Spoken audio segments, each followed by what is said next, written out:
Hey guys, welcome to another Confusion video. Today is Judgment Day. Yeah, I should probably call this Confusion Big Mouth because I have a lot to say. So we all have heard the news, Fusion inside DaVinci Resolve. Now many people are going crazy. Some people are very negative, some people are optimistic. But what do I think about it? I gotta tell you, I'm just confused.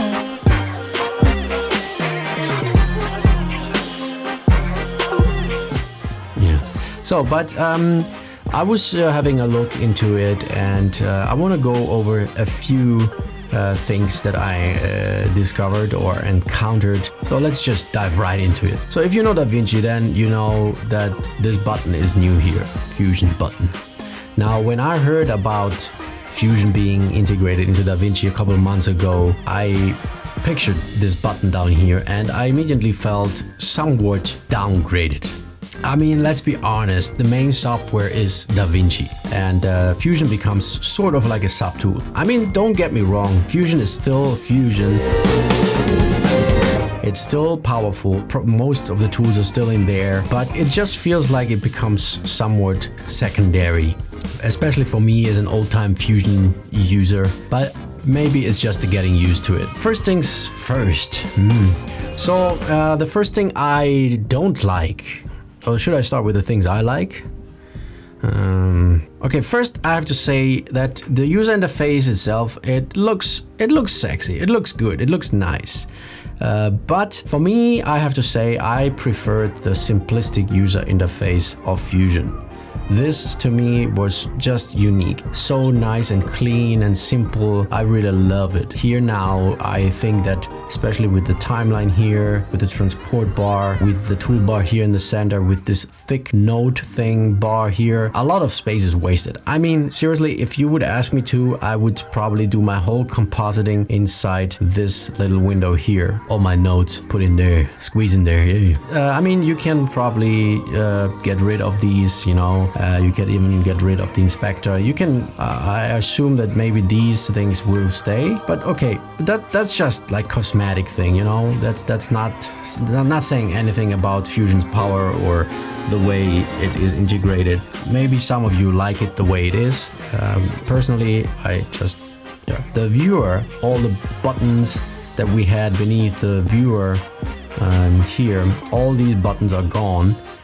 Or basically placed somewhere else. Now the question is, where are they? Now the thing is, most of them are up here. So you see, here's the double view thing.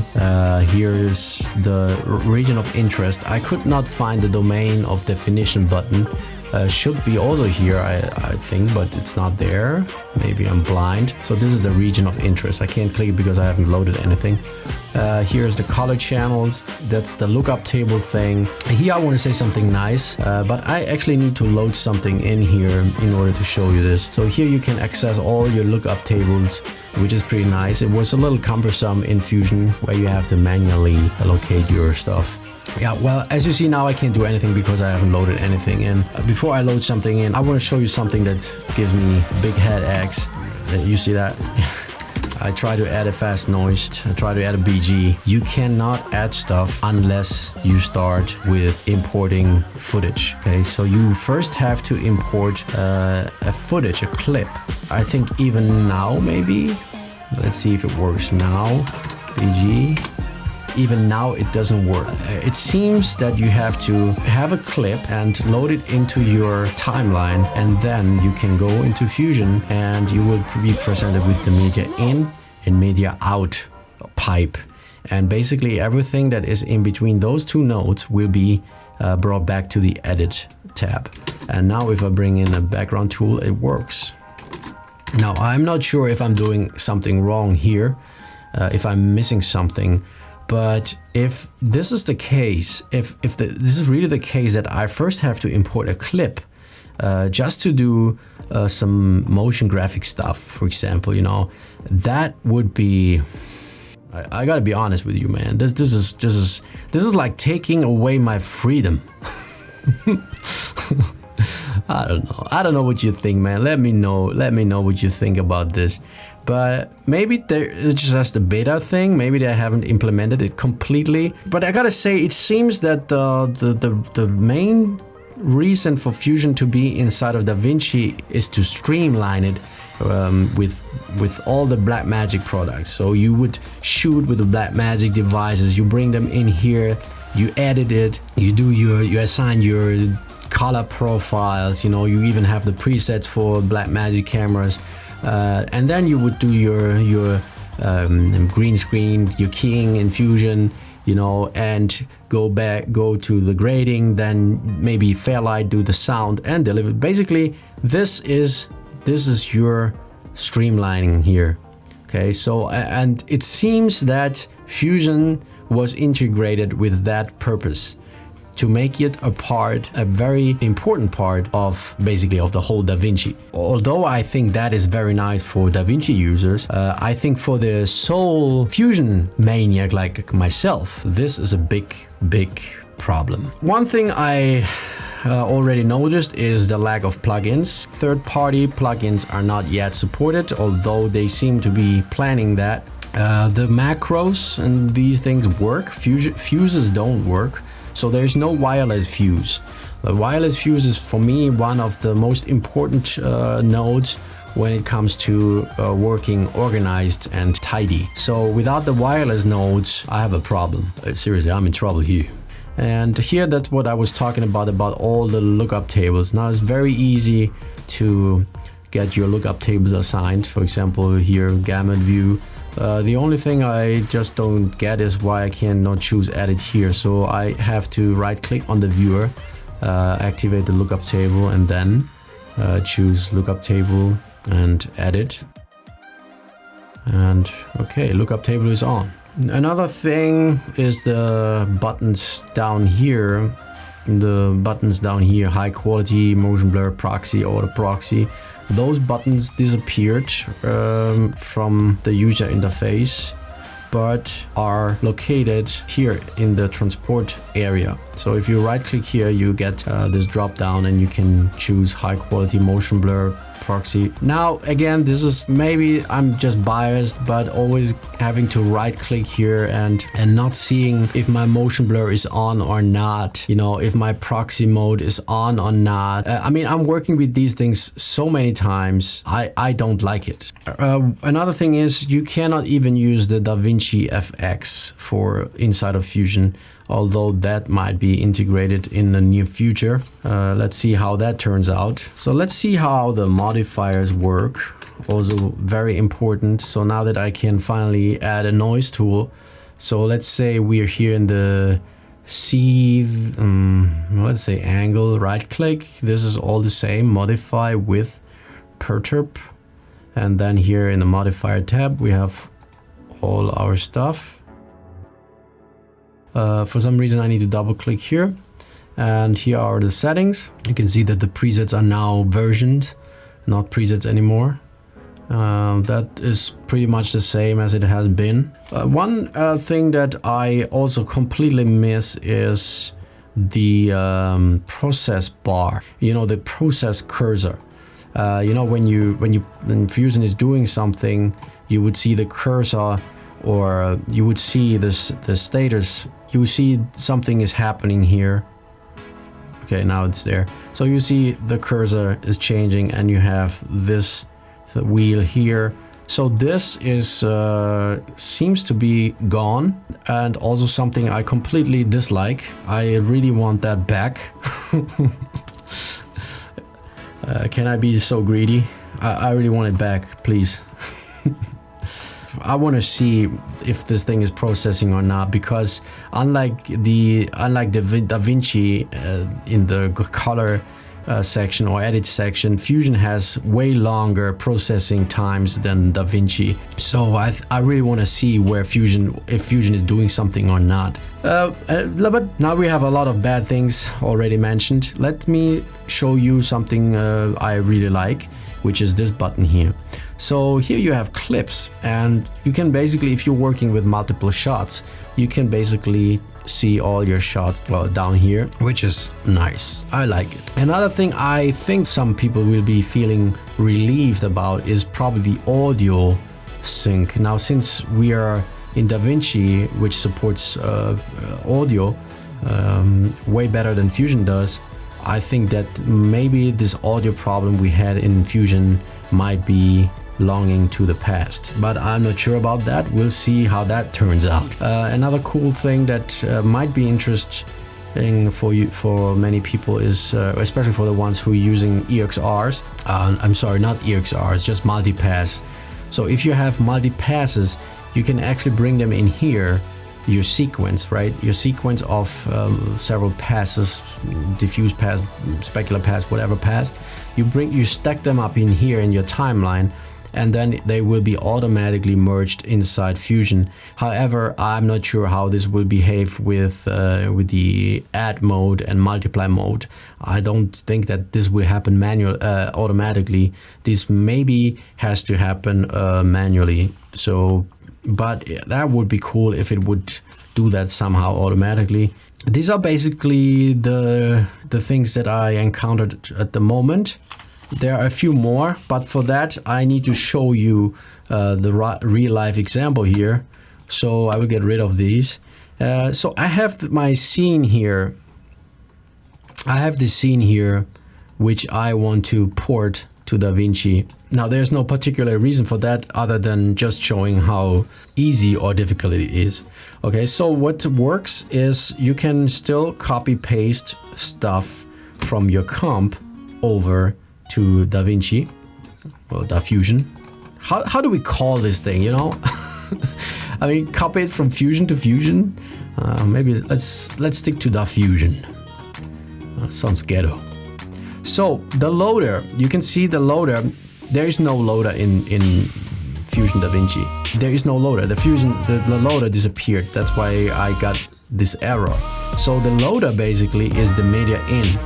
And the media out is basically, yeah, it's not the saver, but it's sort of like the wireless node that brings it over to the edit. So here we have to replace the loader with the media in, and I will get rid of this.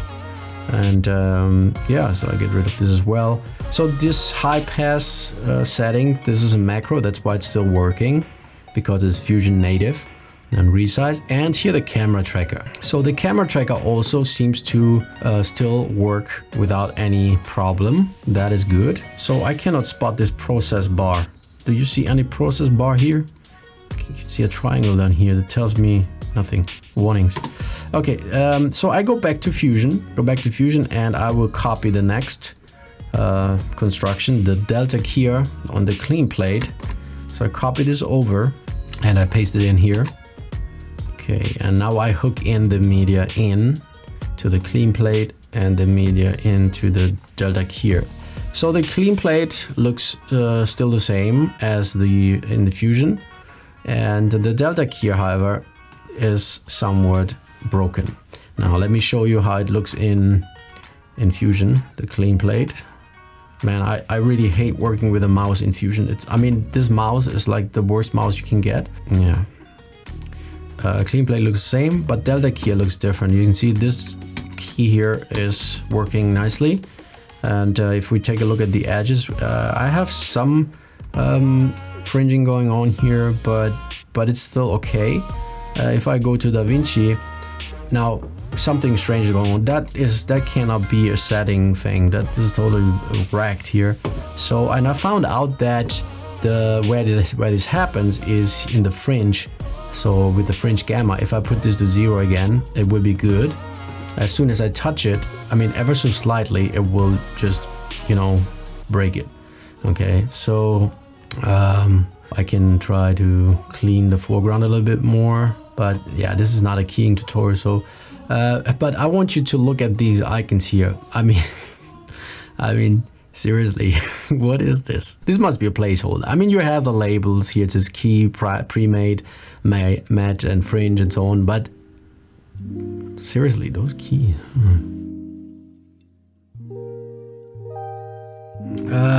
The shortcuts are still the same. C for RGB and A for alpha. Okay, but let's continue. That is pretty close, except the gamma error thing. It looks the same.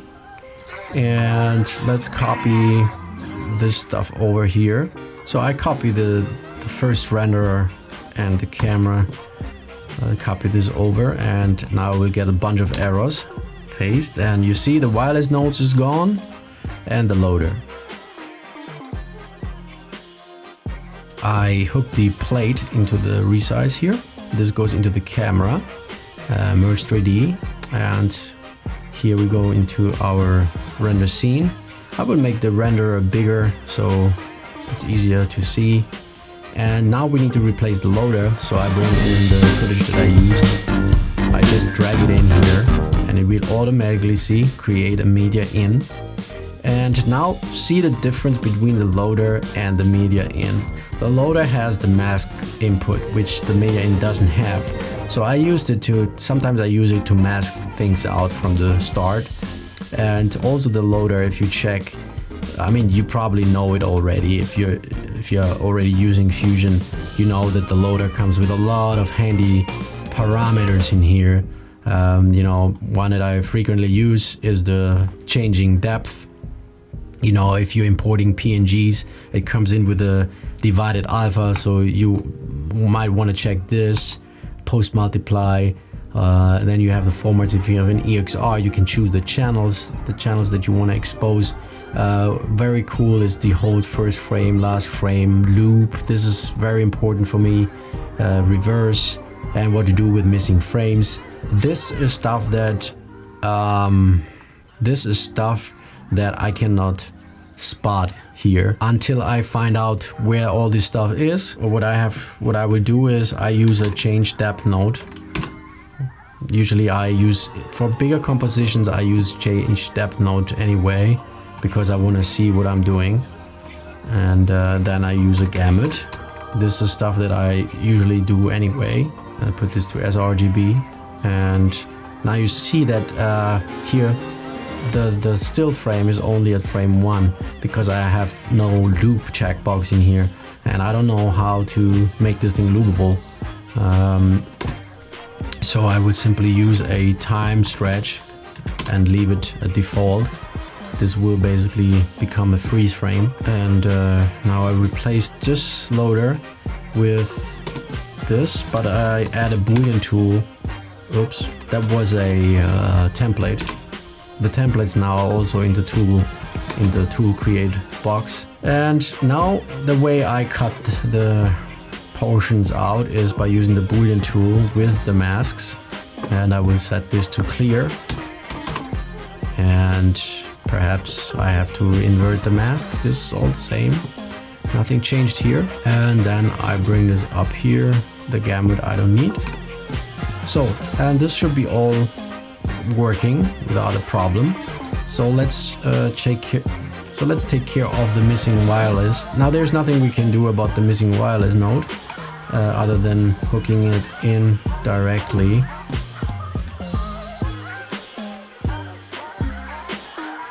Okay, and this is all the same. This is all the same. Here comes the extension. And let's copy the next renderer. Let's copy the whole thing here. There. So this should be working without any problems.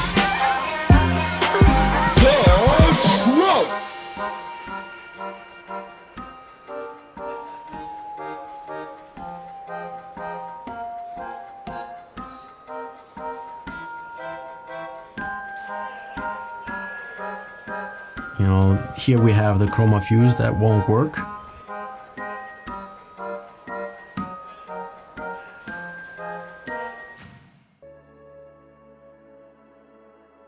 So we are actually done. Now I want to hook this into the output node, media out. Interesting, they name it actually exactly like I always name my wireless nodes, like out and in. So basically now we transferred the Fusion composite over, and it was a simple composite. It wasn't really tricky or something with loads of loaders. If you have loads of loaders, this becomes really cumbersome. So let me just rename this test, because now I encounter a lot of crashes here. So now once you're done, you see now everything is in between those two nodes, the in node and the out node. And now you can go back to the edit and we are here. Now don't expect this to play smoothly, that won't happen because you need to cache this, okay? So, and yeah, this is where it crashes actually quite a bit. Did it crash? No, it didn't crash, it was just processing a lot. You see, at least I want to have a process bar, seeing that something is happening. So you would have to cache this, and I don't know what's the proper workflow here. So maybe in the manual, I think it says cache to disk. I don't really like to use the cache to disk. I prefer to do breakouts, but probably, let me actually see if this works. So, and I will hit OK, and let's see what happens.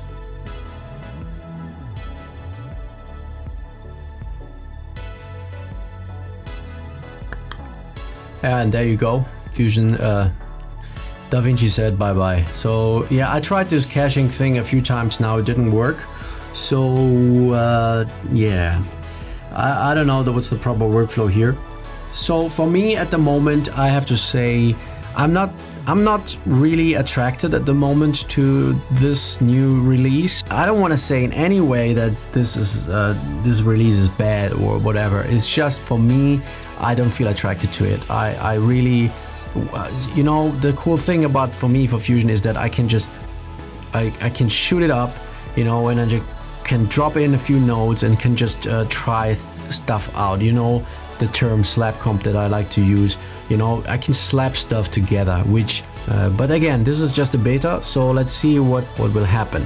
My name is Vito, I'll see you soon. Until then, enjoy what you're doing.